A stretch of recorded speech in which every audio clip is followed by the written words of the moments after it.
It's been ingrained into people's heads, generally mostly from the fitness industry, that in order to get into really fantastic shape and in order to look as good as possible, you need to be dedicating 6 days per week, 10 hours total each and every week, putting in hard work into the gym to get there. Whereas I've realized recently over the last few months that this actually isn't the case. And I used to be someone who would go to the gym 5 to 6 days per week. I would train for an hour and a half each time, and I would constantly be exhausted all the time. And the funny thing is that I found that when I trained like this, I wasn't actually making the progress that I wanted to. And when I switched back recently, in the last couple of months, to a more minimalist routine that just works with my lifestyle better and my other responsibilities and everything going on with my life, I found that I actually started to make progress quite a lot better, and it became a little bit more easy to make progress as well. And also, when I cut back my volume massively, I just felt like I had so much time to go outside and to go hiking, go for more runs, and just spend more time outside in the sun. I've been getting into surfing recently, and it just gives you so much more time and energy to go and enjoy other areas in your life while also making you more progress. So in this video, I'm going to go over exactly why you don't need 10 hours in the gym and why you only actually really need to dedicate about 4 hours per week to build a significant amount of muscle and to create your dream physique.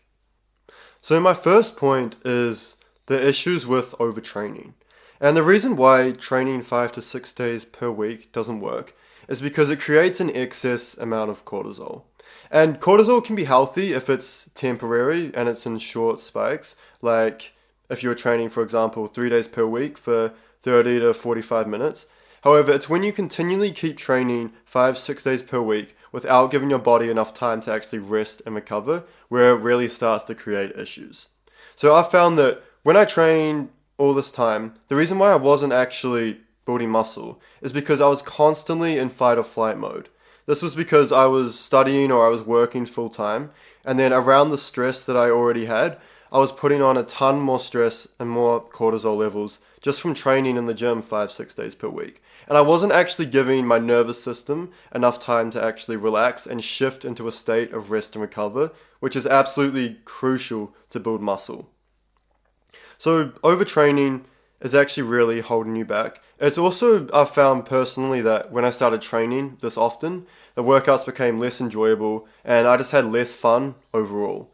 So overall, all things considered, training anything more than about 3 to maybe maximum 4 days per week is just going to cause far too much stress, which is going to tank your testosterone, and your body's in survival mode, so it's going to burn into your muscle growth, and it's going to start to keep your fat storage high. So the new routine which I've been adopting is just a 3 day per week training routine in the gym. So this starts off on Monday with an upper body session, which is generally more chest focused, and then on Wednesday, I'll do a lower body session where I'll train all of my legs and then I'll do a little bit of abs at the end.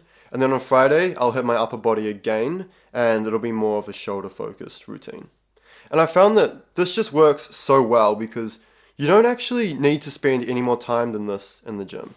This gives you a full day of rest in between each gym session, which gives your central nervous system time to recharge and actually recover, which therefore means that in subsequent workouts, you're going to have more energy, your motor unit recruitment is going to be high, and your strength is therefore going to go up significantly. So I found personally, when I dropped back on my volume and I just started going to the gym 3 days per week, it was so much easier to constantly hit PRs and make progress every time you're in the gym. And it's important to note that your strength and your muscle growth go hand in hand. If you're not getting stronger, then you haven't built any muscle, and it doesn't matter how often you went to the gym, how many hours you spent in the gym. If you haven't increased the weight that you're lifting over a long period of time, then you're just not going to look any different. So it was this mindset shift which I started to implement where I noticed that it doesn't really matter if I'm training 6 days per week, because if I'm not making strength gains, then I'm not making progress. And when you give yourself a full 48 hours to fully recover and you're not constantly hitting your nervous system with stress and you can actually go through that rest and recovery process, I've found that your ability to come back stronger and make strength gains and hit PRs goes up significantly. So that's why I cut down my training from 6 days per week, and now I just do a 3-day per week split that works very, very well. So the reason why I train my upper body 2 times per week and my lower body once per week is just because I want my upper body to overshadow my legs, because personally I don't want to have huge bodybuilder legs. I feel like it kind of takes away from your upper body, and then a higher proportion of your total muscle mass, which you can have as a natural, goes towards your legs, and I just found that my upper body strength kind of took a hit. It's also a lot easier to recover when you're doing 3 days per week instead of 4 if I was to train legs 2 times per week. So that's why I started implementing an upper lower split 3 days per week, and since implementing this split I've just made so much progress that I don't think I'm going to go back. So a super common question which I get asked when I tell people that I've just been training 3 days per week is, what do you do on the days in between?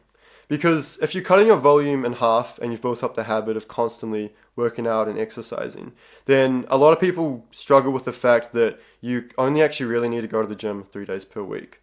And that's a really good question, because on these days off, it's really important to note that you shouldn't just be sitting at home doing nothing, watching TV.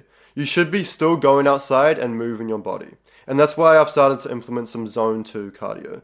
So this is generally just a light jog, and zone 2 is where your heart rate's elevated to maybe 60%, where you can still hold a conversation with someone if you needed to, but you just wouldn't want to. So it's sort of challenging, but it's not too challenging that you wouldn't be able to talk to the person next to you. So this is anything from just doing a light jog for 20 to 30 minutes, going cycling, going hiking, or just going outside and surfing, for example, or skateboarding. If you're just moving your body, doing some cardiovascular activity, 20 to 30 minutes on these rest days, 2 to 3 days per week, then this is just going to be so much more beneficial for your overall health. It's going to really help your brain and your heart to really pump more blood and oxygen throughout your body. It's also going to increase your aerobic capacity, and it's going to pump more oxygen into your working muscles, which is therefore going to lead to increased strength in the gym and give you a little bit more energy. This means that not only can you recover more in between sets, but you're also going to be able to push harder. And I found that when I started implementing some zone 2, my results actually started to get better. One thing to note is that you don't want to be going too intensive with this routine, because like I said before, it's going to create too much stress and it's going to really affect your rest and recovery. But if you can be smart with this and just do some light zone 2 for 20 to 30 minutes, 2 to 3 times per week, the benefits are going to be resounding and it isn't going to affect your recovery. So lastly, to wrap this video up, not only has this routine, when I've cut back from training about 10 hours per week to 4 hours a week, given me better results, but I've just found that it's just so much more enjoyable and so much more fun.